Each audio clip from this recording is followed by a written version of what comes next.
Anda ada yang mau ditanyakan, silakan. Cah. Kenapa bang turun sendiri kau? Saya itu nyuruh Anda bertanya. Siapa tahu kan ada yang mau ditanyakan ya. Aduh, kenapa pula kau undangku? Pak, Ustadz itu kalau nggak salah, saya nggak tahu ini video kapan sih. Yang ini loh. Yang ini. Bentar, aku putar. Nih. Aduh, Joseph minta ini. Gak apa-apa dah. Apa sih? Saya mau tahu. Ini nih, bentar. Hari kiamat itu cuma bapak, anak, dan malaikat kagak tahu. Hanya bapak yang tahu hari kiamat. Ditanya Nabi Muhammad kapan hari kiamat, ternyata tahu. Nabi Muhammad dan bapak sama-sama tahu hari kiamat kapan. Jadi lebih pantas Nabi Muhammad disebut ya dia satu dengan bapak, bukan Yesus. Bukan Yesus, Tisya.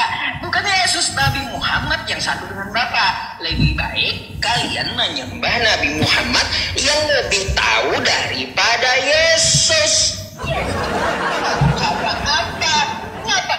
Jadi kita harus menyembah Muhammad gitu maksudnya. Konteksnya gimana, Ustaz? Bukan umat Islam yang saya suruh, Kristen aja yang saya suruh menyembah Nabi Muhammad.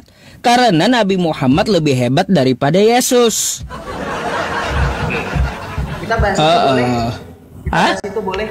Bahas itu boleh? Mau bahas apa? Kau silahkanlah. Apa tanggapan kau tentang video itu? Ya. Oke, saya tanggapi ya. Berarti ini kita tengok, nggak apa-apa. Oke, begini, saya tanggapi ya, Ustadz. Sebelumnya terima kasih. Jadi gini, kalau misalkan Ustadz Yusuf berkelit bahwa itu bukan Islam yang diajak untuk menyembah Muhammad, tetapi orang Kristen, itu sama saja. Berarti Ustadz mengajak orang lain untuk menjerumus kepada masalah kesyirikan. Apa bedanya kami menyembah Yesus dengan menyembah Muhammad? Karena sama-sama bukan Tuhan, kan menurut pandangan Islam. Jadi ini kalau misalkan secara konsekuensi, jadi secara konsekuensi logis, Ustadz Yusuf ini bisa dikatakan sebagai pertama penyesat, kemudian yang kedua sekaligus sebagai penista. Kenapa penyesat dan penista? Karena Islam sendiri tidak akan ada yang berani mengajak atau bahkan bilang kepada orang Kristen, udah ayo nyembah aja Muhammad daripada nyembah Yesus, mending nyembah Muhammad. Itu sama saja, sama derajatnya kalau dalam sudut pandang Islam menyekutukan Allah kalau dari sudut pandang Islam. Oke. Saya tanggapi ya. Oke, biar kita gantian, meskipun TikTok bisa teratur kan kayak gitu. Nah, tuh kau tahu sendiri, menyembah Yesus itu musyrik. Kan kayak gitu. Kata kau menyembah Nabi Muhammad juga musyrik. Ya lebih baik saya suruh kalian menyembah yang lebih upgrade kemusyrikannya daripada menyembah Yesus yang kagak tahu apa-apa, kan gitu. Ya sama aja, mau nyembah Yesus, nyembah Nabi Muhammad, kalian tetap musyrik gitu loh. Maksudnya gitu. Terus yang saya ajak itu adalah Edis Sidabutar dan Kristen. Nggak ada saya diskusinya dengan umat Islam atau ketika saya ceramah, hai Muslim, hai Kristen, ya sembahlah Nabi Muhammad karena dia lebih hebat daripada Yesus. Kan enggak. Kalau saya suruh kalian nyembah Nabi Muhammad, ya tetap aja, tetap sesat kalian itu. Ya gitu maksudnya. Silakan kau tanggapi itu. Tanggapan saya kan ini aja, sedikit-sedikit aja gitu, nggak terlalu banyak. Oke, baik begini. Tadi sempat saya dengar Yusuf PE, Ustadz Yusuf mengatakan di upgrade kemusyrikannya. Ini salah satu bentuk pengakuan yang paling wow loh ya. Iya. Kita menyembah Muhammad itu sebagai bentuk upgrade musyrik. Jadi tetap pada berklik bahwa saya tadi sempat menekankan ini kan sudut pandang Islam, menganggap bahwa kami musyrik karena menyembah Yesus. Jadi bukan sudut pandang secara general atau universal. Maka ketika kita harusnya Islam sebagai Islam yang baik, mau Anda sebagai awam atau bahkan Anda itu sebagai ustadz yang selalu digandrungi dan selalu dijadikan rujukan, harusnya Anda tidak berkata demikian. Kenapa? Karena begini, setahu saya ada hukuman bagi orang-orang yang mengajak kepada kesyirikan, mau apapun itu alasannya. Ya. Oke, ada lagi? Hukumannya, ya salah satu hukumannya apa? Ustadz tahu nggak? Mungkin Ustadz lebih tahu sebelum saya kasih tahu karena saya nggak enak. Udah. Iya, kalau mengajak kepada kesyirikan atau berbuat syirik atau musyrik itu apapun. Baik. Jadi gini, ku tanggapi dulu pakai dalil ya. Kata Allah Subhanahu wa taala, "Innalladzina kafaru sawa'un 'alaihim a'anzartahum am lam tunzirhum la yu'minun." Kamu peringatkan atau tidak kamu peringatkan, orang kafir itu tetap nggak akan beriman. Jadi yang diajak kepada hidayah agar dia mau menerima hidayah Islam itu adalah orang yang pakai otak. Afala ta'qilun, afala tatafakkarun. Tapi kalau orang yang sudah menyangkal seperti Edis dan kau, ya ku peringatkan tetap aja kau nggak akan beriman. Lebih baik kau disuruh sesat agar kau mikir gitu. Kenapa? Kalau kau nyembah Yesus kan, nyembah Yesus manusia yang kalian anggap Tuhan. Nabi Muhammad itu juga manusia, sama gitu loh. Sama manusia gitu. Kenapa saya sebut upgrade kemusyrikan? Karena ya Nabi Muhammad itu lebih hebat daripada Yesus. Itu dulu, karena dia tahu hari kiamat. Kenapa saya suruh upgrade kalian kemusyrikannya? Bukan saya mengajak kalian musyrik, tapi saya suruh upgrade. Kalian sudah musyrik duluan, nggak perlu saya ajak gitu. Jadi kalau saya suruh upgrade agar kalian otaknya berpikir gitu. Oh berarti salah nyembah manusia, gitu loh maksudnya. Oke. Itu yang saya maksud dari video itu. Ya silakan kau tanggapi. Oke, baik saya tanggapi. Sekarang saya tanya sama Yusuf. Berarti tentang hari kiamat itu kalau kita balik lagi ke narasi dan statement Anda bahwa Muhammad mengetahui hari kiamat, itu berarti narasi yang bisa dipertanggungjawabkan atau tidak? Ya, karena ada hadisnya. Ada hadisnya. Oke, boleh mungkin dibacakan kepada kami semua hadisnya? Baik, saya tampilkan di layar aja sekalian ya. Boleh. Biar yang Islam juga tahu gitu. Boleh, silakan.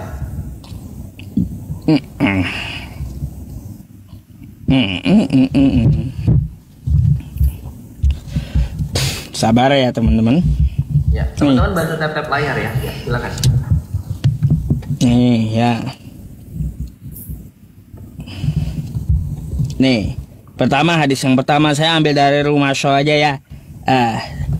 Inna min afdali ayyamikum yaumal jumu'ah. Ya, langsung aja dah. Sesungguhnya di antara hari yang paling utama adalah hari Jumat. Di hari itu Adam diciptakan, di hari itu Adam meninggal, dan di hari itu tiupan sangkakala pertama dilaksanakan. Oke, hadis yang lainnya. Sebaik-baiknya di mana matahari terbit adalah hari Jumat. Pada hari Jumat Adam diciptakan, pada hari itu dia dimasukkan ke dalam surga, dan pada hari Jumat juga dikeluarkan dari surga. Hari kiamat tidaklah terjadi kecuali pada hari Jumat. Ini hadis ya dari Abu Hurairah ya teman-teman, dan ini riwayat yang sahih. Artinya apa? Nabi Muhammad mengetahui bahwa hari kiamat itu hari Jumat. Oke? Nabi Muhammad hanya mengetahui hari, bukan mengetahui waktu. Ingat itu. Kapan Jumatnya, jam berapa kiamatnya, Nabi Muhammad nggak tahu. Tapi Nabi Muhammad tahu harinya. Sekarang kalau kita tanya Yesus, ketika Yesus ditanya, ya apa jawaban Yesus? Ya anak tidak tahu, malaikat juga tidak tahu, cuma Bapa yang tahu. Artinya Bapa dengan Nabi Muhammad ya itu sama-sama tahu hari kiamat. Makanya saya bilang Nabi Muhammad dan Bapa adalah satu. Ya lebih pantas kalian menyembah Nabi Muhammad karena dia satu dengan Bapa gitu. Oke, giliran saya menanggapi ya. Oke, Ustadz sudah silakan. Terima kasih untuk kebutuhan hadisnya. Oke, tapi yang kita harus garis bawahi adalah Islam tetap mengutamakan Al-Quran, baru kemudian hadis. Karena sumber hukum Islam ada 4: Al-Quran, As-Sunnah, Ijma, dan Qiyas. Yang paling utama adalah Quran. Boleh silakan dibuka dulu Qurannya, surah ke-31 ayat 34. Luqman ya. ayat 34. Surah Luqman ayat terakhir kan? Ya, ayat 34. Terus silakan. Ditampilkan juga di layar Ustaz. Luqman ayat 34. Baik, bentar ya. Nih, yang diminta Joseph, Luqman ayat terakhir. Saya pasti tahu, saya Kristen bawa ini tahu. Nah, nih. Masih ya, silakan. Gak, makanya saya udah jawab tadi dari antisipasinya waktu yang Nabi tidak tahu. dan Jumat kapan, kan gitu. Baik ya. Nah, itu sebenarnya sudah diantisipasi, tapi kau mau ngotot ke sini nggak apa-apa ya. Innallaha 'indahu 'ilmu sa'ah ya. Perhatikan nih sa'ah nih ya. Sa'ah dalam bahasa Arab adalah waktu atau jam. As-sa'ah adalah alif lam ma'rifah yang menandakan kekhususan, menunjukkan waktu khusus, yaitu waktu kiamat. Oke, bukan hari gitu ya. Bahasanya nih bukan hari ya teman-teman ya. Nih. Sesungguhnya ya hanya di sisi Allah ya ilmu tentang hari kiamat. Oke, cukup itu kayaknya aku bacakan. Baca di situ, dan tidak ada seorang pun yang dapat mengetahui dengan pasti apa yang akan dikerjakannya besok. Berarti kalau misalnya ini wa mata dari nafsum madza taksibu goda gitu. Ini. Dan tidak ada seorang pun yang dapat mengetahui dengan pasti apa yang akan dikerjakannya ya besok. Terus, dan tidak ada seorang pun ya, tidak ada seorang pun yang dapat mengetahui di bumi mana dia akan mati. Lalu? Jadi ketika berbicara di situ bahwa hanya Allah hari kiamat dia mengetahui, kemudian dikatakan bahwa Muhammad hanya tahu hari tidak tahu waktu. Ustaz, saya mau tanya, bedanya hari dengan waktu itu apa? Makanya nih ya, aku ajari lagi ya. Bedanya hari dengan waktu apa? Teman-teman, tadi saya buka hadisnya ya. Nih ya, yang diminta Joseph tadi ya. Teman-teman semuanya, nih perhatikan ya. Dalam hadis bahasa Arabnya yang dimaksud adalah yaum. Ya, yaum adalah hari, oke? Sedangkan yang di Al-Qur'an itu adalah as-sa'ah, waktu yang tepat. Hari dengan waktu itu beda, kawan ya. Dari bahasanya aja beda ya. Jadi ya Allah mengatakan tidak ada yang tahu tepat waktunya kapan kiamat itu terjadi. Bukan Allah mengatakan nggak ada yang tahu kapan hari kiamat. Bukan kayak gitu bunyinya ya. Makanya belajarlah ya kosakata Arab. Saya bisa bantah dalam 1 detik. Anda menyangkal katanya. Itu bukan berarti tidak ada yang tahu hari kiamat. Oke, Anda pikir saya hanya bawa surah Luqman ayat 34. Bagaimana dengan surah Al-A'raf, surah ke-7 dalam Al-Quran? Jadi saya pengen tahu. Arab. Terus? Kenapa bertentangan di situ? Kalau Anda mengatakan Al-A'raf ayat berapa? 187. Saya belum selesai. Kenapa di situ dikatakan? Kamu kan mengatakan tentang hari itu bukan berarti Allah berfirman tidak ada yang tahu kapan hari itu. Nah, kamu buka Al-A'raf 187. Ya, bahasanya juga sa'ah. Yas'alunaka 'anis sa'ah. Ya, tapi dibaca dulu. Yas'alunaka 'anis sa'ah ayyana mursaha. Tuh saya bacakan. Qul inna ma'ilmuha 'inda rabbi. Enggak ditampilkan di layar. Kenapa enggak ditampilkan di layar? Ya. Oke. Ya. Yes, nih. Yas'alunaka 'anis sa'ah. Ya, ayyana mursaha, langsung aja. Mereka menanyakan kepadamu Muhammad tentang kiamat ya. Kapan terjadi? Oke? Katakanlah sesungguhnya pengetahuan tentang kiamat itu ada pada Tuhanku. Tidak ada seorang pun yang dapat menjelaskan waktu terjadi. Nih. Tuhan, tidak ada seorang. Ini kau baca enggak ini? Kenapa dia enggak jawab di saat itu? Ada enggak? Ada enggak di sini dikatakan hari? Ini kan waktu. Astaga. Makanya dibilang ya, saya belajar bahasa Arab ya. Ini as-sa'ah ya. Jadi as-sa'ah ilmu tentang waktu kiamat ya, waktu. As-sa'ah itu waktu atau jam ya. Oke. Waktu atau jam menunjukkan angka bukan hari. Paham? Nah, gitu. Makanya belajar bahasa Arab. Kalau menunjukkan hari itu bahasanya yaum, yaumun, hari. Aduh, Sep. Ini aku pikir apa tadi kau mau protes kayak gimana? Rupanya kayak gini doang protesnya. yang udah basi dan udah sering saya bantah dengan Kristen yang lainnya gitu. Al-A'raf ayat 187, ketika Muhammad ditanya kapan hari kiamat, Muhammad tidak langsung jawab hari Jumat. Muhammad enggak, tidak seorang pun tahu. Iya. Kenapa bisa? Kenapa bisa? Karena yang ditanya waktu bukan hari. Gimana sih? Ada nggak di Al-Quran itu mengatakan waktu dengan hari apa? Bedanya waktu dengan hari apa? Waktu itu menunjukkan tepat waktu jam berapa. Makanya kosakatanya as-sa'ah, alif lam ma'rifah. Hari Jumat itu dimulai kapan? Hari itu hari yang dimaksud kalaunya hari ya hari. Jumat dimulai jam berapa? Sekarang saya tanya kalau hari Kamis. Di situ enggak hari kiamat tentang waktunya, jamnya, tepatnya jam berapa enggak ada yang tahu. Ngerti? Aduh. Kalau ini sekali lagi nih ya, siap ya, perhatikan nih ya. Waktu. Ya, nih ya. Sa'ah, coba perhatikan. As-sa'ah yang dimaksud oleh kamu sekarang saya tanya. Dalam lisan Al-Arab itu secara kamus klasik, kalau merujuk kepada Al-A'raf 187 dan Luqman ayat 34, as-sa'ah itu bagian dari waktu. Waktu yang dimaksud itu apa kalau berdasarkan jam berapa hari kiamat di hari Jumat itu jam berapa? Enggak ada yang tahu. Dengerin saya dulu Ustaz, sabar. Dengerin saya. Saya tadi bilang, Anda tahu lisan Al-Arab gak? Anda tahu lisan Al-Arab gak? Apanya? Lisan Al-Arab itu tahu nggak? Nah, terus?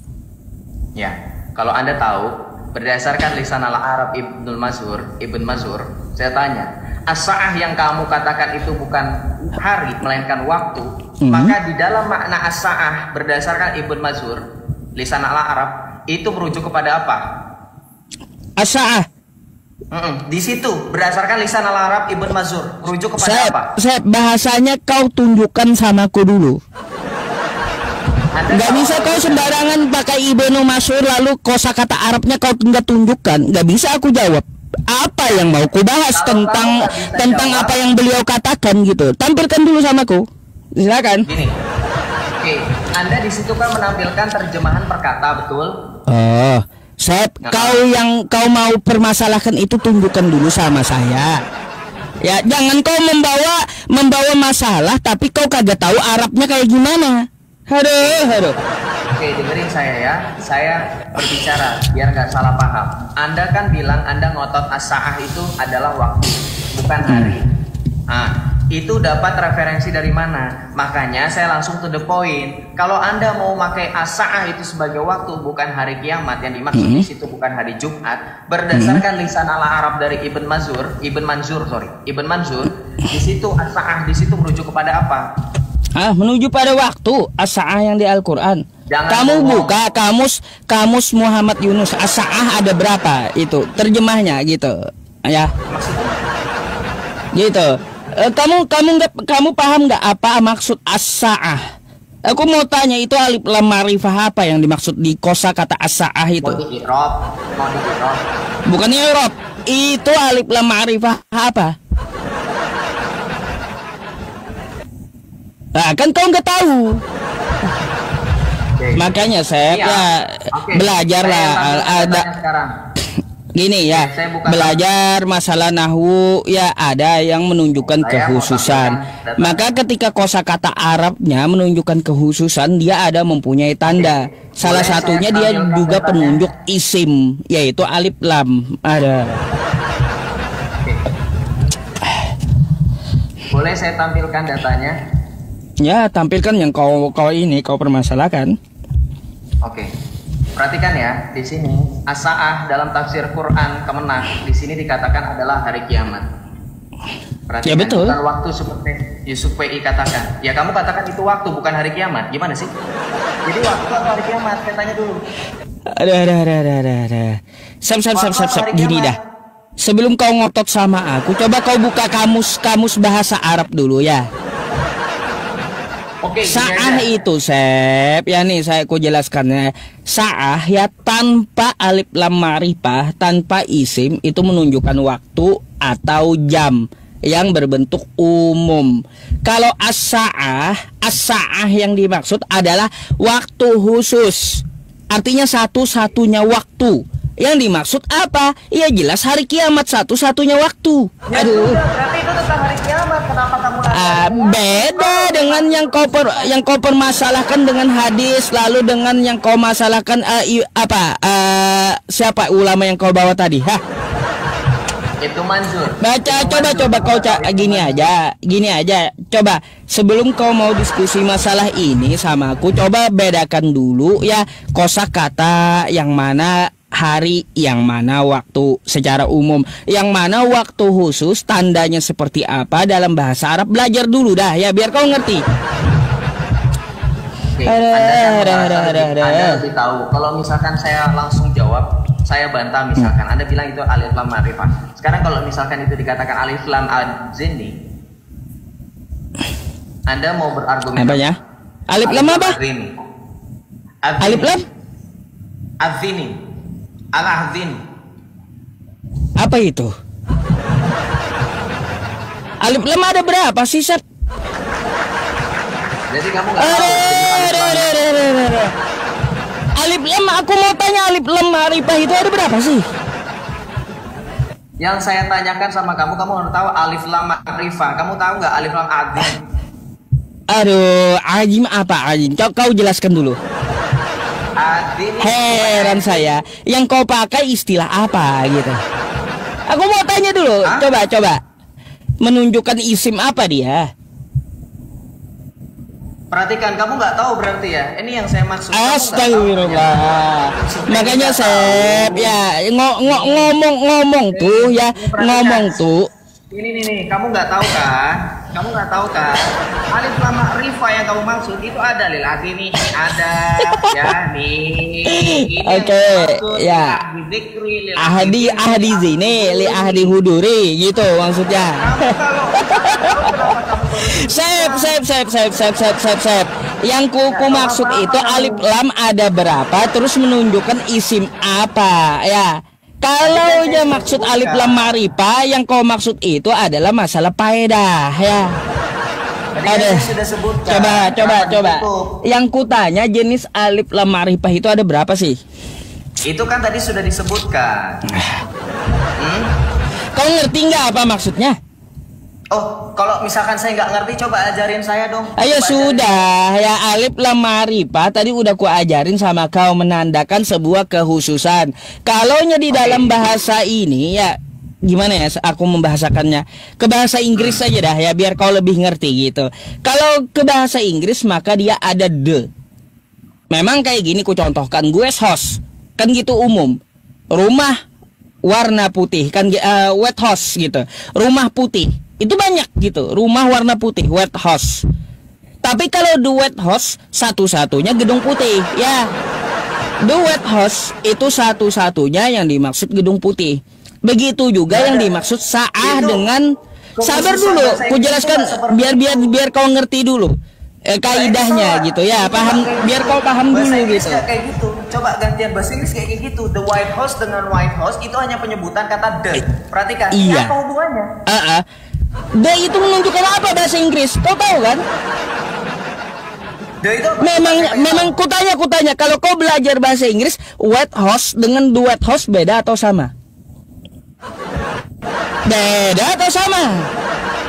The dengan nggak pakai the. Iya. Astaga. Iya. Kamu tahu nggak the white house dengan the white house ya itu permasalahan grammar. Ya itu maksudku, bahasa Arab tadi sa'ah dengan as-sa'ah itu permasalahan grammar. Hubungannya kekhususan. Aduh, bingung rupanya dia. Yang ku masalahkan dengan kau tadi ya masalah as-sa'ah tadi masalah grammar Arabnya. Makanya di situ as-sa'ah adalah alif lam ma'rifah yang menunjukkan isim waktu khusus. Biar fokus. Oke. Gini, ternyata Ustadz Yusuf menyuruh kita menyembah Muhammad karena memang sudah ada di dalam dalil Islam sendiri, dalam official website Wahda Islamiyah, bahwa Muhammad adalah Tuhan yang dikecilkan karena ada konsep Nur Muhammad. Jadi Nggak Allah ada. adalah zat alam yang ada. Aku nggak beda lagi pembahasannya. Jangan kau campur dengan Nur Muhammad, beda. Dan beda permasalahan di bidang ilmunya juga beda itu. Beda. Ini masalah Enggak, beda. Kalau kau bawa ke Nur Muhammad, nggak ada kita bahas tentang masalah Tuhan, nggak ada. Karena Nur Muhammad Kita bahas itu, masalah konsep bentar. Nur Muhammad ada Tuhan. Ini Jadi ada- Nur Muhammad itu adalah makhluk ya, makhluk ciptaan Allah dah. Oke. Udah kayak gitu aja. Beda. Kalau kau mau bahas bentar dulu. Aku nggak ada bahas Nur Muhammad. Kita selesaikan dulu as-sa'ah gitu. Udah ngerti belum Nur kau? Muhammad ciptaan Allah, betul. Betul. Ya, Nur Oh, Muhammad beda dengan- ciptaan. Data dari mana? Aduh. Data dari mana? Sep. Ya, yang namanya Allah itu adalah sebuah nama yang memiliki zat. Zatnya ya itu beda dengan yang lain. Laisa kamitslihi syai'. Jadi di luar zat Allah itu ciptaan, Sep. Berarti Nur Muhammad itu ciptaan, makhluk. Nur Muhammad ciptaan. Oke. Hmm. Perhatikan. Kayak gimana Ini ada sih? dalilnya. Heran saya. Nur Muhammad adalah awal yang ada dan dialah semulia-mulianya karena dia Allah menciptakan alam seluruhnya. Berarti karena Nur Muhammad Allah menciptakan segala sesuatu. Ya iya, dia yang awal diciptakan, bukan Yesus. Ya berarti Muhammad itu apa? Berarti makhluk pertama yang Allah ciptakan apa? Nah, Nur, cahaya. Nur Muhammad. Ah, Iya. Terus? Pertanyaan saya, kalau Nur Muhammad yang Allah ciptakan, lantas bagaimana dengan surah Al-A'laq? Apa alat? Ya. Kamu bawa yang apa diciptakan lagi? di situ? Bahwa kalam ada kata pena di situ. Oh, pena. Pena itu secara syariat dikenal yang pertama diciptakan adalah pena. Untuk menjadikan yang diciptakan dalam ilmu ma'rifah pengenalan diri, maka adalah nur yang dimaksud Nur Muhammad. Makanya udah aku bilang itu adalah pembahasan yang beda antara syariat dengan hakikat. Mau kau campur gitu, nggak nyambung, Syariat nggak dan nyambung. hakikat- Jadi, syariat dan hakikat itu satu kesatuan. Satu kesatuan Anda di mana? mengenal Itu menurut syariat. siapa? Menurut siapa? Oke, itu menurut saya, kita buktikan. Menurut Sekarang kalau- kau nggak laku. Oke, kalau saya nggak laku, sekarang saya tanya. Iya, kalau menurut kau siapa? Nur Budi Tahid Muhammad. bukan. Aduh. Oke, Udah aku saya. bilang ya, masalah syariat ya terus tarekat dengan hakikat itu beda pembahasan. Ya, buahnya baru ma'rifat, mengenali. Ya, makanya ada tuh kaidah ya, man arofa nafsahu arofa rabbahu faqad arofa rabbahu. Kan kayak gitu. Dari kita kerjakan dulu syariatnya sampai kita mengenali diri kita, baru kita kenal Tuhan kita. Beda cerita yang kau ceritakan itu. Oke. Kau mau campur-campur tapi kayak gimana ya? Heran juga sama Joseph ini. Nggak ngerti tapi mau campur-campur ajaran Islam gitu. Saya nggak campur-campur ajaran Islam, saya bisa buktikan Islam itu menyembah Muhammad. Anda terima nggak tantangan saya? Apanya? Bahwa Islam itu menyembah Muhammad. Nggak ada nyembah Nabi Muhammad. Ya, Gampang, maksudnya 1 kalau- detik aku bisa membantah itu. Oke, 1 detik bisa membantah. Oke, Wa berarti ani yang giliran budu nih, saya. hadza siratul mustaqim. Ya. Oke, berarti Tuh, giliran saya ya sekarang ya. Oke, Anda mute dulu. silakan. Kita rematch. Ya.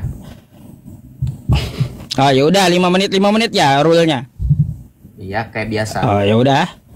Commute dulu. Oke.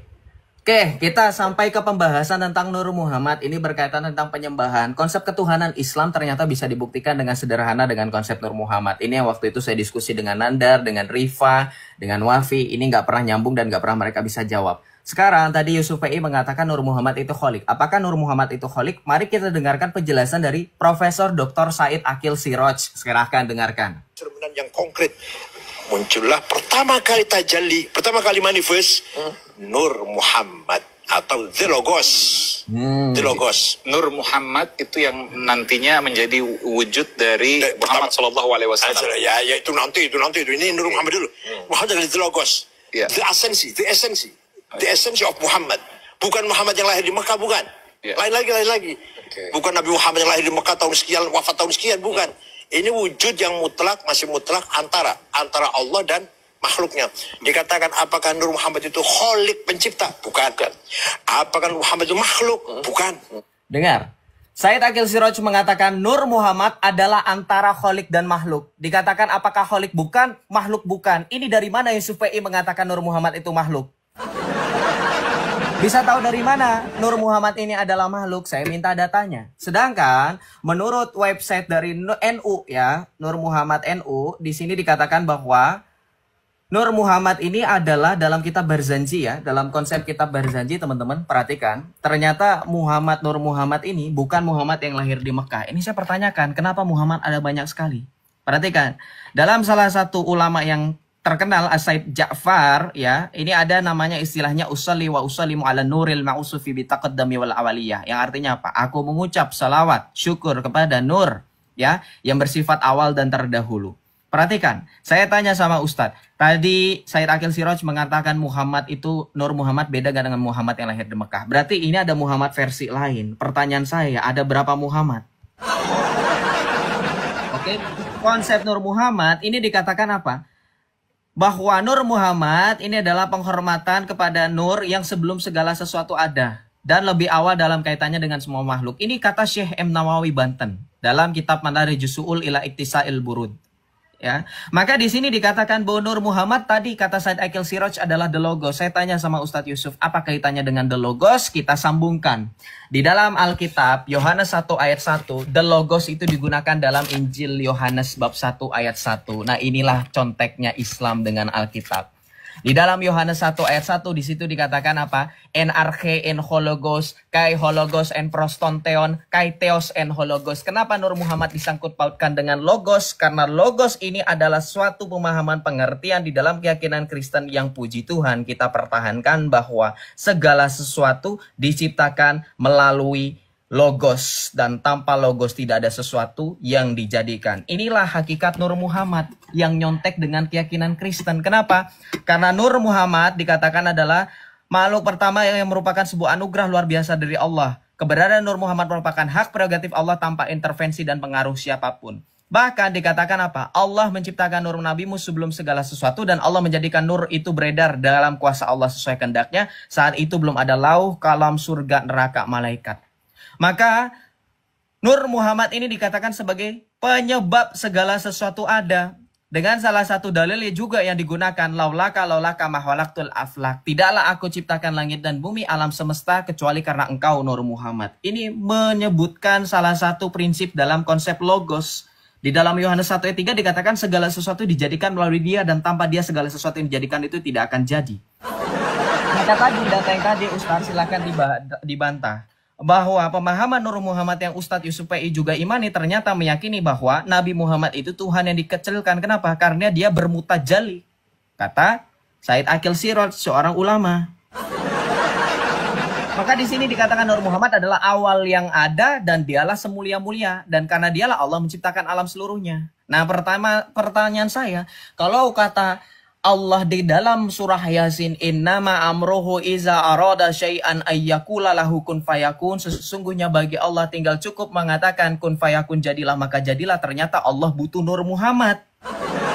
Pertanyaan saya, silakan Ustadz jawab. Kalau Nur Muhammad bukan konsep ketuhanan, kenapa Allah butuh Nur Muhammad untuk menciptakan segala sesuatu? Padahal harusnya Tuhan itu menciptakan dari ketiadaan atau creatio ex nihilo, bukan creatio ex materia. Sesuai dengan firman Allah dalam surah Yasin tadi. Yang kedua, kenapa Nur Muhammad dikatakan bukan kholik, bukan makhluk? Silakan dijawab.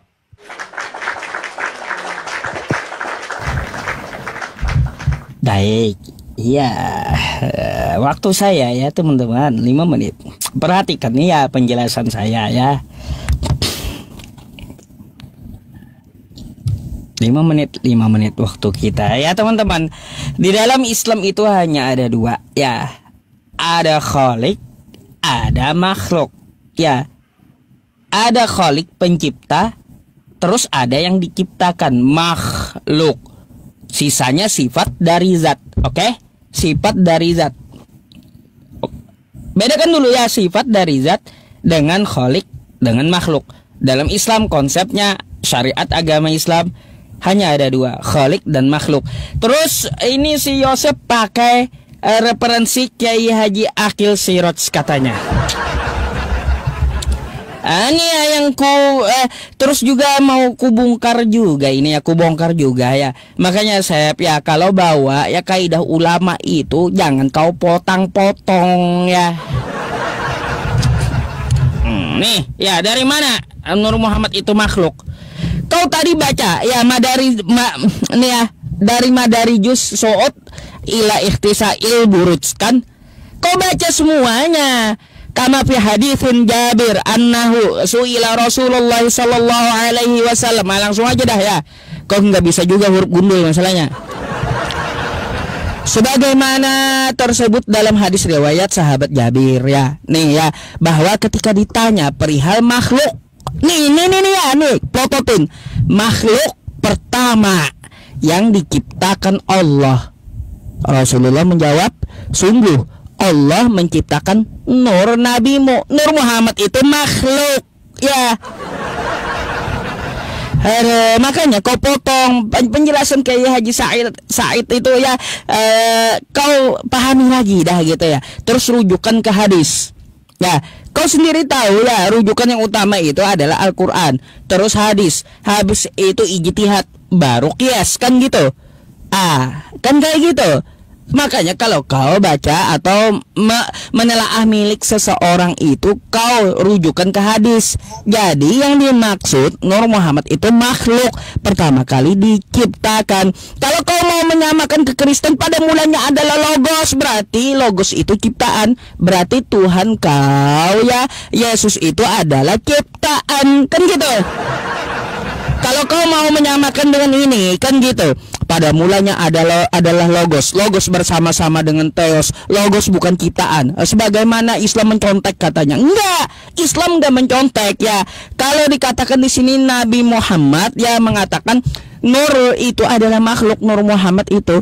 Jadi kalau kau mau larikan ke logos, berarti Yesus itu ciptaan bukan Tuhan, oke? Jangan lagi kau menuhankan Yesus ya, lebih baik kau tuhankan Nur Muhammad ya sekalian. Tuh ya. Ini saya kasih semuanya yang lengkapnya ya. Allah menjadikan nur itu beredar dengan kuasa Allah sesuai kehendaknya, kan gitu. Ya. Kau bisa baca yang kau sebut tadi kitabnya ya. Ini dari Syekh ya Imam Nawawi Al-Bantani. Lebih faqih ya. Mohon maaf ya saya sebut lebih faqih karena beliau statusnya mujtahid gitu ya, Imam Nawawi, daripada Kiai Haji Said. Oke? Dah. Tuh aja mudah aku bantahnya. Kan sebentar kali aku bantah permasalahan kau itu. Enggak ada yang susah dari kau itu ya. Coba kalau kau mau belajar ya tentang masalah Nur Muhammad terus dengan syariat Islam, jangan kau campur. Karena mereka berbeda jalur. Syariat Islam itu dipahami orang umum, dan masalah hakikat itu biasanya dipahami oleh penganut sufi. Bedakan ya, bedakan dua itu. Jadi mereka itu semuanya satu kesatuan dalam ilmu Islam. Tuh sudah aku kasih tahu sama kau ya. Kurasa Sep ya, pertanyaannya kalau cuma yang ini aku nggak ada pertanyaan deh kayaknya buat Kristen. Hanya untuk membantah aja gitu. Ya membantah yang selama ini yang kau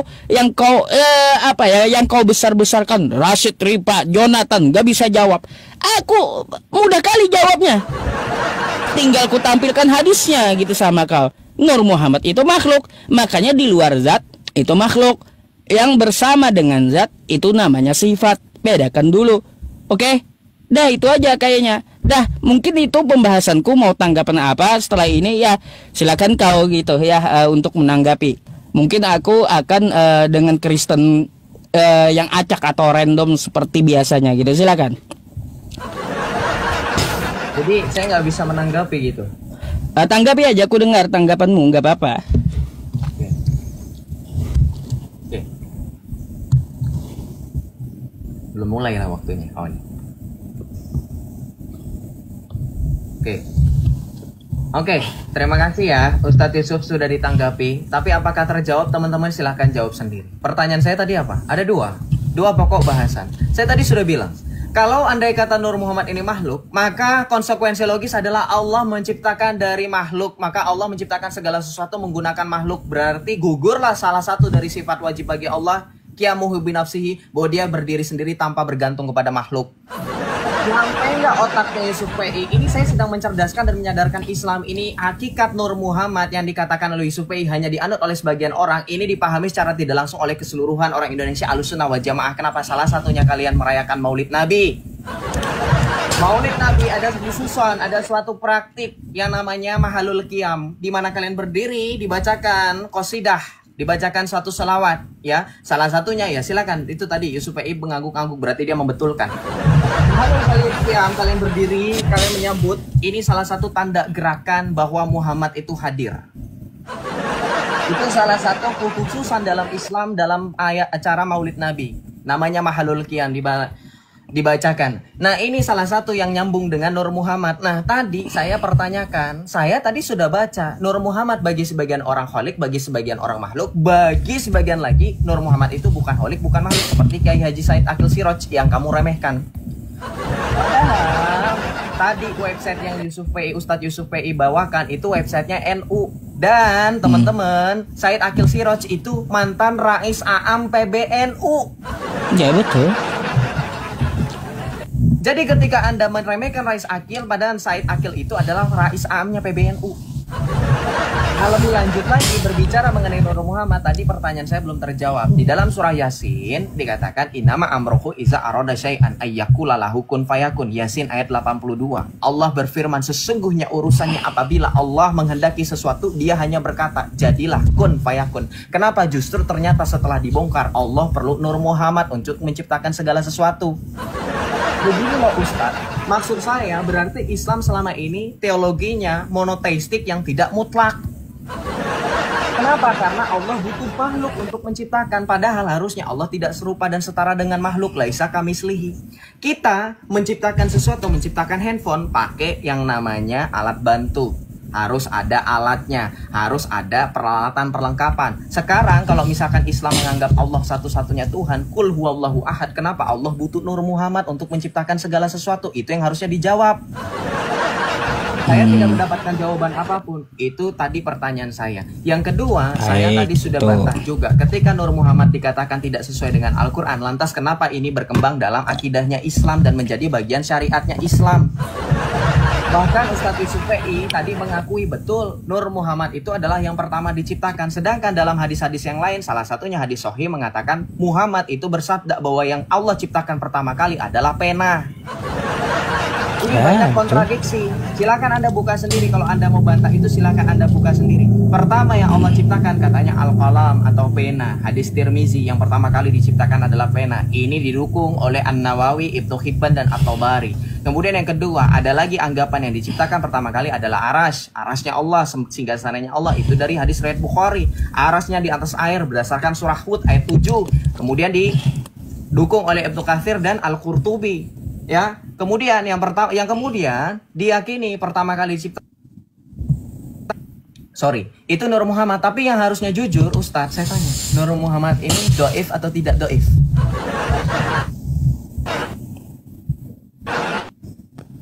Oke.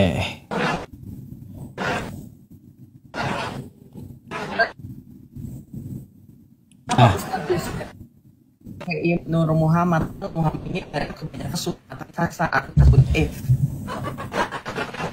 diskusi dan beliau Nur Muhammad Unifah sudah mengakui ini satu ternyata Yusuf PI mengakui dan mengimani Nur Muhammad dengan mengatakan ya betul memang Nur Muhammad adalah yang pertama Allah ciptakan. Jadi tolong jawab. Anda mengatakan logos itu ciptaan, logos itu ciptaan, logos itu bukan ciptaan. Logos itu adalah yang menciptakan segala sesuatu.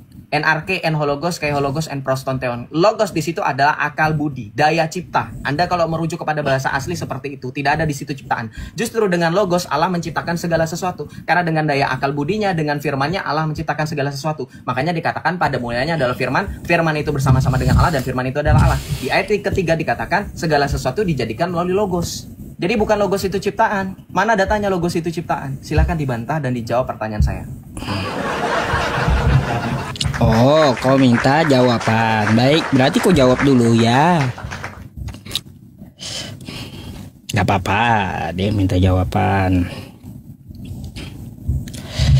Ya teman-teman semuanya, Allah qiyamuhu binafsihi, ya dia itu ya berdiri sendiri. Betul, dia tidak perlu dengan makhluknya, dia tidak bergantung dengan makhluk. Makanya kan ada tuh kosakata di Al-Ikhlas, Allahus Somad, Allah tempat bergantung seluruh makhluk, bukan yang digantung oleh makhluk, bukan ya. Jadi kalaunya ada yang digantung oleh makhluknya itu jelas bukan Tuhan. Nah, itu kan kayak gitu. Coba dirasa-rasa aja siapa yang digantung kan gitu. Ya, itu berarti bukan Tuhan gitu ya, Sep ya. Udah jelas kau tahu tuh ayatnya kan kayak gitu. Terus kau berkata, ya yang dijadikan itu pena. Awalnya kan kayak gitu, al-kalam kata kamu. Tapi di satu sisi katanya adalah Nur Muhammad. Berarti Allah memerlukan sesuatu dong, ya, memerlukan nur dong untuk menciptakan kata kamu keseluruhan. Ya kan kayak gitu. Sep, semua itu ada sebab, ada akibat. Ayat yang kau bawa ya, innama amruhu idza arada syai'an ayyaqula lahu kun fayakun. Kun fayakun. Kau tahu aja apa enggak maksudnya? Kata Allah kun, kata perintah, jadi fi'il amar. Fayakun, maka dia menjadi fi'il mudhari. Berarti ada bahan awal, Sep, untuk menciptakan sesuatu tuh ya. Gimana sih? Ada bahan awal, nggak ada ucu-ucu langsung nongol sendiri tanpa sebab. Itu nggak masuk akal ya. Kalaunya tanpa sebab maka udah melanggar kun fayakun. Makanya menciptakan segala sesuatu tuh ya ada awal. Ketika Allah menciptakan al-kalam pena, maka artinya ada bahan pena tersebut. Yaitu apa? Menurut pemahaman dari Sufi ya adalah Nur Muhammad tadi. Yang kau tanya kepadaku pena itu di awal sesudah jadi penanya. Paham? Sebelum jadi apa bahannya? Kan kayak gitu. Dari bahan dia disuruh jadi, maka dia akan menjadi. Kayak gitu maksudnya. Jadi nggak ada bertabrakan antara paham Nur Muhammad yang pertama kali sebagai bahan dan ya pena yang pertama kali diciptakan yang sudah jadi. Paham kan? Sesuatu itu perlu bahan, ada sebab, ada akibat. Gak mungkin kamu bikin kopi ya langsung jadi kopi di tanganmu. Gak mungkin. Pasti kamu mempunyai bahan ya untuk membuat kopi. Itulah disebut sebab akibat. Gak mungkin ujuk-ujuk kamu ingin kopi, muncul langsung kopi di hadapanmu. Mustahil. Makanya kata Allah pakai akal. Afala ta'qilun, afala tatafakkarun. Semua yang diciptakan itu ya berawal. Namanya aja makhluk. Namanya makhluk artinya dia berawal. Makanya Allah itu tidak berawal. Qiyamuhu binafsihi. Aduh. Jadi kau nggak ngerti juga apa itu kun fayakun. Makanya aku sarankan nanti kau belajar ya gitu ya. Ada kalimat yang perintah lalu dia menjadi fi'il amar, kun fayakun itu adalah fi'il mudhari'. Akan menjadi, nggak batal dia. Artinya apa di situ? Ketika Allah memerintahkan jadilah pena, bahannya apa? Dari bahan itu dia berproses. Kun fayakun, berproses namanya. Sebutannya aja kun fayakun, berproses gitu. Ketika Allah perintahkan dia berproses jadi. Jadi kalaunya Allah memerintahkan ya jadilah pena, langsung nongol penanya. Nggak ada bahan gitu, maka udah melanggar firmannya sendiri ya, melanggar kun fayakun tadi. Rupanya kau nggak ngerti pula di situ. Makanya sesuatu itu ada bahan. Bukan berarti Allah Subhanahu wa ta'ala bergantung dengan makhluk. Beda pembahasan. Kalau Allah bergantung dengan makhluk itu ya itu beda pembahasan. Ya, yang jelas Allah itu tidak bergantung dengan makhluk, tidak memerlukan makhluk. Yang jelas pula Allah itu tidak digantung oleh makhluk. Jadi ya dirasa-rasa Sep ya, kalaunya ada ya yang namanya Tuhan digantung oleh makhluknya, bukan Tuhan itu Sep ya. Dah. Saya nggak ini ya teman-teman, nggak nanya Joseph. Mungkin kita dengarkan aja tanggapan Joseph terakhir ya, karena teman-teman yang lain juga dari tadi meminta saya Kristen yang lain juga kelamaan kan, kalau sama Joseph juga bosan teman-teman menyimak gitu. Ya mungkin kita bahas ini kan cukup setengah jam lebih-lebih sebelum 1 jam. Silakan Sep.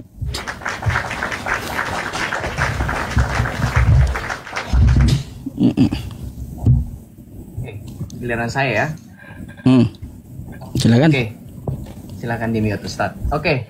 Ustadz Yusuf tadi memperumpamakan penciptaan Allah itu seperti manusia, membuat kopi, membuat apa dengan bahan. Ustadz berarti membantah surah Asy-Syura, laisa kamitslihi syai'un wa huwas samiul basir. Sadar nggak Islam dari tadi Ustadz Yusuf itu saling berkontradiksi dengan keyakinan Islam bahwa Allah tidak serupa dan setara dengan makhluk. Masa penciptaan dunia, penciptaan segala sesuatu disamakan dengan manusia menciptakan sesuatu? Maka perhatikan, dalam keyakinan orang Yahudi yang Anda mau samakan dengan Islam yang ternyata lebih mirip dengan kami percaya dalam Kejadian 1 ayat 1 kita baca.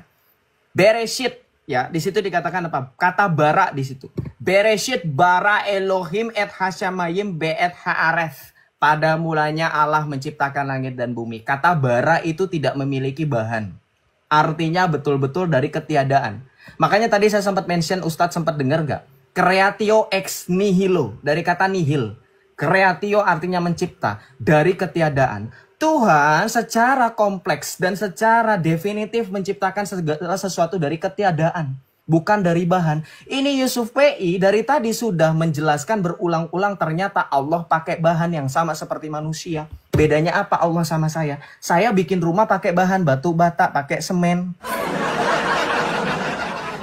Jadi kalau Anda mau merujuk Tuhan yang bergantung pada makhluk, Anda juga mau menyebutkan Tuhan Anda bergantung pada makhluk karena Tuhan Anda butuh bahan untuk menciptakan sesuatu. Itu sudah betul memang. Saya nggak perlu bantah, Anda sendiri yang membantah iman Anda sendiri. Ini keyakinan ngawur loh. Kenapa saya bilang ngawur? Nah, saya sebutkan lagi dalilnya. Saya sebutkan lagi datanya dari Ihya Ulumuddin, dari kitabnya Imam Al-Ghazali. Ya, dari Imam Al-Ghazali. Dalam Ihya Ulumuddin jilid yang keempat, Imam Al-Ghazali berkata, perhatikan, makhluk mencipta dari bahan, tetapi Allah mencipta dari ketiadaan. Makhluk memerlukan waktu, tapi Allah mencipta dengan kehendaknya saja. Ini dari tadi Yusuf PI malah bertolak belakang dengan keyakinan Islam.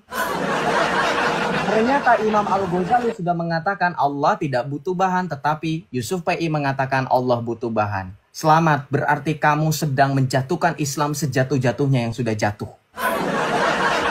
Kemudian dalam Al-Quran, bahkan dalam hadis riwayat Bukhari nomor 3191 dikatakan apa? Allah telah ada dan tiada sesuatu pun selainnya. Berarti tanpa segala sesuatu Allah telah ada.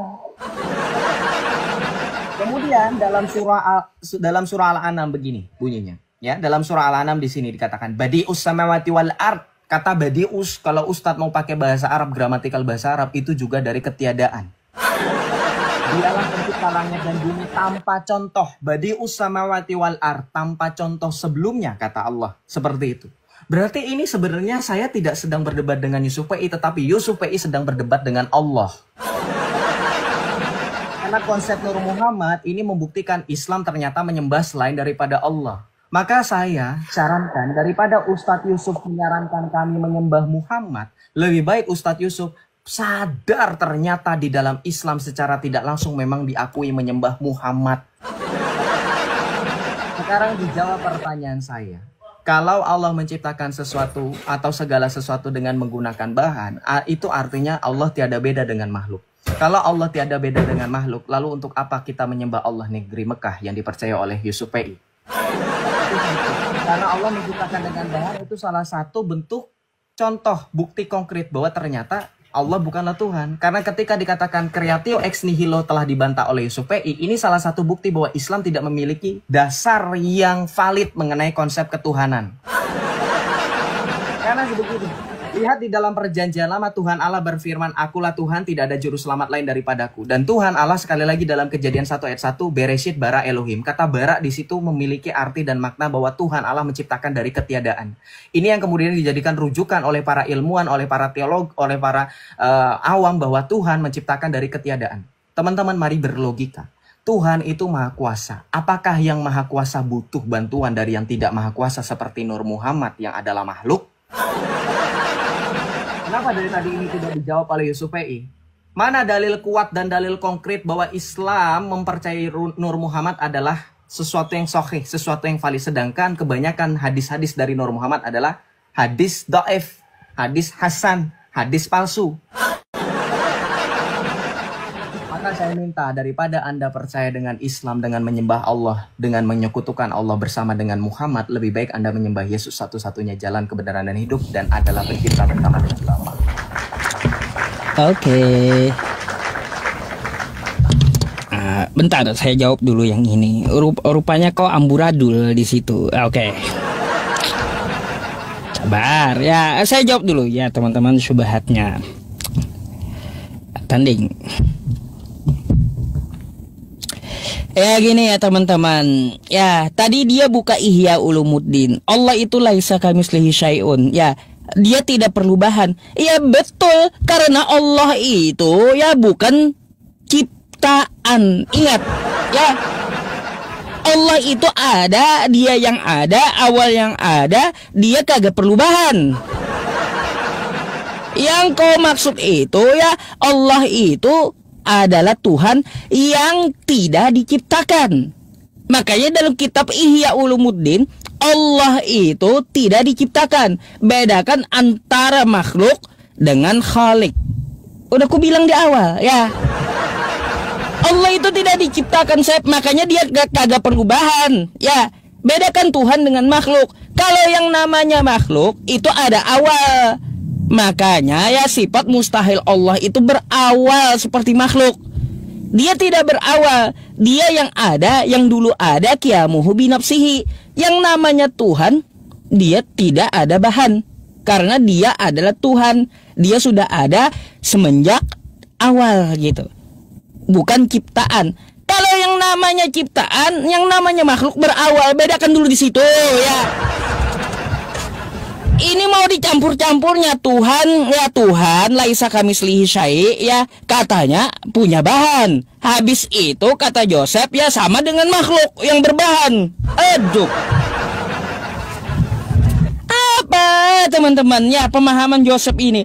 Bawa kitab ulama kagak paham ya. Ihya Ulumuddin katanya. Kok paham gak Ihya Ulumuddin itu menceritakan tentang apa? Allah itu ada sejak dahulu ada ya, awal dia ada, nggak perlu bahan dia karena dia bukan ciptaan. Yang perlu bahan itu adalah ciptaan. Bukan berarti saya menyamakan kopi ya. Ketika Allah menciptakan sama dong, Allah menciptakan itu ada sebab akibat, makanya pakai akal, kun fayakun gitu. Ada sesuatu yang dijadikan ya, sesuatu yang dijadikan seperti apa? Kata kamu tadi, kamu membawa sesuatu yang badi'us sama, kosakata bid'ah yang tanpa contoh. Betul, dia menciptakan langit dan bumi tanpa contoh, makanya sebutannya bid'ah, badi'us sama, tanpa contoh ya, bukan tanpa bahan. Oke? Langit dan bumi ada bahannya ya, langit juga ada bahannya. Yang diyakini apa? Semua induk makhluk itu dari Nur Muhammad tadi. Diciptakanlah pena, diciptakanlah lauhul mahfuz, diciptakanlah langit. Ya dengan apa? Dengan prosesnya apa? Badi'us sama, badi'us dengan Big Bang-nya, dengan ledakan, bahannya ledakan ya. Nggak ada ucuk-ucuk ya langit dan bumi ini nongol tanpa bahan. Bumi aja ada bahannya. Aduh, kau belajar bedain dulu ya, Sep ya, antara mana orang ulama berbicara tentang masalah Tuhan, terus berbicara tentang masalah makhluk ciptaan Tuhan. Bedakan dulu, jangan kau campur-campur. Kau baca Ihya Ulumuddin lalu kau campur dengan makhluk, yang gak nyambung. Gak nyambung ya. Allah itu bukan ciptaan, jadi nggak perlu bahan. Kalau makhluk berawal ada bahan gitu.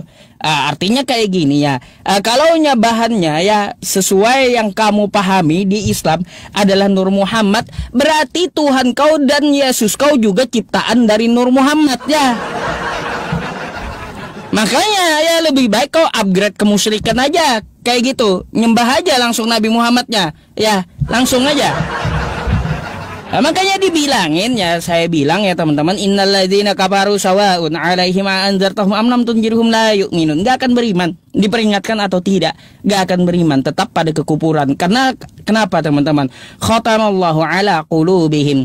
Ya karena ada penyakit ya. Allah menutup hati mereka, di dalam hati mereka ada penyakit. Terus selain itu mereka summun bukmun umyun fahum la yarji'un. Mereka buta tuli bisu. Ya, buta tuli bisu. Mau kita perdengarkan ayat Allah kayak gimana pun mereka nggak akan paham, nggak akan dengar gitu. Mereka campur, setidaknya mereka akan mencari kesalahan kan kayak gitu. Terus umyun, makanya mereka nggak paham kosakata bahasa Arab itu kayak gimana. Fahum la yarji'un, nggak bisa juga mereka baca gitu. Tuh, nggak bisa juga mereka baca. Nah makanya yang seperti itu aja sih tanggapan aku. Ya Sep ya, bedakan makhluk dengan kholik. Itu aja sih.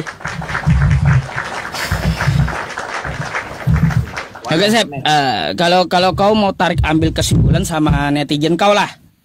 Nggak ya? Saya mau nonton kau. Ini nggak ada pertanyaan, ku harap tanggapan aja, nggak perlu bertanya. Soalnya aku akan sama Kristen yang random habis ini, oke? Silakan. Oke, silakan di mute dulu, Ustaz. Agak geruduk-geruduk soalnya. Oke, begini ya, saya persilahkan Ustadz Yusuf sudah nggak kuat dengan Nur Muhammad. Kenapa? Saya akan menampar habis semua asumsi Yusuf PI yang dari tadi nggak ada data. Ternyata Yusuf PI meyakini sesuatu yang doif. Hadis-hadis yang meyakini Nur Muhammad itu sebagai salah satu alasan diciptakan. Kita baca di sini. Meluruskan akidah Nur Muhammad. 1. Tadi saya sempat menyebutkan laulaka tamahulaktul aflak. Kalau tidak ada kamu, bintang-bintang tidak diciptakan. Kemudian dikatakan lagi hadisnya. Kuntu nabiyyan wala adama. Aku menjadi nabi sedang Adam, air dan tanah belum ada. Kemudian dikatakan innahu kana nuron haula. Sesungguhnya dia Muhammad dulu adalah cahaya yang ada di sekeliling aras. Ternyata hadis-hadis ini derajatnya palsu. Cedar, ternyata Yusuf PI meyakini yang palsu. Kamu sudah percaya diri bilang, kalau begitu Yesus Tuhanmu itu diciptakan dari Nur Muhammad. Yesus itu Nur Muhammad, sedangkan Nur Muhammadmu itu palsu. Dari tadi kamu congorullah berbicara mengenai Nur Muhammad, mendebat tentang saya dengan Nur Muhammad. Ternyata semuanya palsu. Ini dari mana Joseph? Ini dari Ustadz Dr. Ali Musri Semjan Putra MA. Gelarnya jelas, ini websitenya. Ternyata semuanya palsu. Ya, bahwa kalau Allah itu menciptakan bumi karena Rasulullah, karena Nur Muhammad, itu semuanya palsu. Jadi buat apa kita semua berdebat? Betul Ustadz bilang seperti itu, karena yang diyakini oleh Ustadz semuanya palsu. Oke, maka begini. Dari tadi saya menangkap bahwa Yusuf PI sama sekali tidak menampilkan data, sama sekali tidak menunjukkan data, sama sekali tidak menunjukkan referensi apapun yang bisa menambah wawasan bagi kita yang Kristen. Selalu dari Joseph dan selalu Joseph yang menunjukkan, ya. Anda tadi percaya diri mengenai Ihya Ulumuddin itu berbicara tentang Allah. Bukan, Ihya Ulumuddin berbicara mengenai hakikat dan kekhususan Allah dalam menciptakan sesuatu. Perhatikan, ini yang kamu berusaha untuk pelintir. Itu tidak berbicara semata-mata zat Allah. Ini berbicara tentang penciptaan. Imam Al-Ghazali pada saat itu menukil pandangan bahwa Allah membutuhkan bahan sama seperti makhluk. Maka dalam Ihya Ulumuddin jilid yang keempat dikatakan bahwa ketika makhluk membutuhkan bahan, maka Allah tidak butuh bahan. Ini yang dibantah oleh Imam Al-Ghazali dalam keyakinan kamu mengenai Nur Muhammad, bahwa Allah butuh Nur Muhammad untuk menciptakan sesuatu. Itu sama saja mengatakan Nur Muhammad itu adalah salah satu alasan kenapa diciptakannya kita. Berarti ini salah satu bukti bahwa ternyata Islam menuhankan Muhammad. Kenapa? Karena kita harusnya berterima kasih dengan Muhammad. Tentu kenapa? Justru kalau kamu dengan percaya diri mengatakan semua segala sesuatu itu diciptakan oleh Nur Muhammad, maka iblis pun ada karena Nur Muhammad. Begitu. Judas pun ada karena Nur Muhammad. Begitu. Bagi teman-teman, kita flashback ketika Yusuf PI mempertanyakan apakah penyaliban itu jasa siapa, ternyata jasanya Nur Muhammad. Kalau bukan karena Nur Muhammad nggak ada penyaliban, begitu. Karena Islam, jadi selama ini Ustadz Yusuf berusaha untuk membangun citra untuk menjelek-jelekan Kristen, ternyata kena ludah sendiri. Ya nggak apa-apa teman-teman, kita ikuti pemahaman dan keyakinan Nur Muhammad Yusuf PI bahwa segala sesuatu aksidennya atau penyebabnya itu Nur Muhammad. Berarti selama ini ketika Yusuf PI adu domba Kristen bahwa penyaliban rancangan Allah Bapa atau rancangan iblis, simpel saja, semua karena Nur Muhammad. Kalaupun karena ada iblis, iblis karena ada Nur Muhammad. Walaupun kata Bapak, Yusuf PI bilang katanya Tuhan kita itu ada karena Nur Muhammad. Ya sudah, kita salahkan Nur Muhammad. Nur Muhammad adalah penyebab terjadinya kejahatan, iblis, penyesatan, orang murtad. Itu Nur Muhammad. Maka sekali lagi saya ajak buat teman-teman Islam, ketika dikatakan summun bukmun umyun, itu ditujukan kepada kalian. Kalian tidak mau berpikir, kalian tidak mau terbuka. Ketika Yusuf PI membawakan surah Al-Baqarah ayat 7, dikatakan khotamallahu ala qulubihim wa ala sam'ihim wa ala absarihim dan seterusnya, bahwa Allah telah menutup, mengunci. Betul, penyakit itu ada karena Nur Muhammad dan karena Allah. Al-Baqarah ayat 7, yang menutup, yang mengunci hati pendengaran itu adalah Allah, bukan orang kafir, bukan karena kami yang tidak mau mendengar, tapi karena Allah sendiri yang menutup. Karena apa? Karena sumber segala sesuatu yang jahat ternyata juga bersumber dari Nur Muhammad dan Allah. Oleh sebab itu, pantaslah ketika orang-orang ateis meyakini, buat apa ada Tuhan sedangkan kejahatan masih ada, itu karena Nur Muhammad. Semua kita konklusikan, kita simpulkan bahwa semua ada karena Nur Muhammad, dan Nur Muhammad itu adalah Tuhan. Beri kemuliaan kepada Nur Muhammad. Udah ya. Pesanku satu aja, Sep. Di sini ketahuan kan? Kamu menyajikan tentang yang palsu-palsu kepada penontonmu, kan gitu? Kau dari awal kan bahas Nur Muhammad, berarti kau bawa yang palsu, kan gitu tadi, ya. Aku nggak ada bahas Nur Muhammad di awal, kau yang mau bahas. Terus itu bukan palsu, sebenarnya doib yang bisa dipakai gitu. Kalau untuk sebuah amalia. Terus aku nggak banyak-banyak, Sep. Gini, sebelum aku keluar ya, aku akan simpulkan. Bentar, aku akan simpulkan dengan kawan-kawanku yang muslim di sini ya. Enggak, aku akan keluar habis ini. Karena aku hanya dengerin kamu gitu. Kan berbicara harus pakai waktu. Saya berbicara pakai waktu loh. Ya udah, aku nggak pakai waktu lagi. Udah ya. Ya sudah, selesai. Pakai waktu loh. Mau berbicara atau enggak? Enggak, aku nggak ada tanggapan. Yang jelas hanya kesimpulannya kau menyajikan yang palsu, kan gitu. Itu aja, udah. Anda pakai waktu kalau mau berbicara itu, kita debat. Nggak perlu. Aku nggak perlu. Aku hanya menyimpulkan kamu menyajikan penontonmu sesuatu yang palsu, berarti. Dah ya. Itu aja dah. Ya, aku akan bahas dengan teman-temanku ya. Oke, thank you, Sep. Takut ya, rematch lagi. Dah, aku udah bilang aku akan dengan kawan-kawan yang menunggu, yang random ya. Ya, rematch lagi. Oke. Udah, ngapain kau minta rematch lagi? Sudah ketahuan kau menyajikan yang palsu, ngapain kita bahas? Di mana buktinya? Kan gitu. Ngapain kau menyajikan yang palsu buat penonton kau? Aduh, bahaslah. Kau bertanggung jawabkan dulu sesuatu yang palsu yang kau bawa tuh ya. Oke. Udah, Sep ya, hati lagi ya.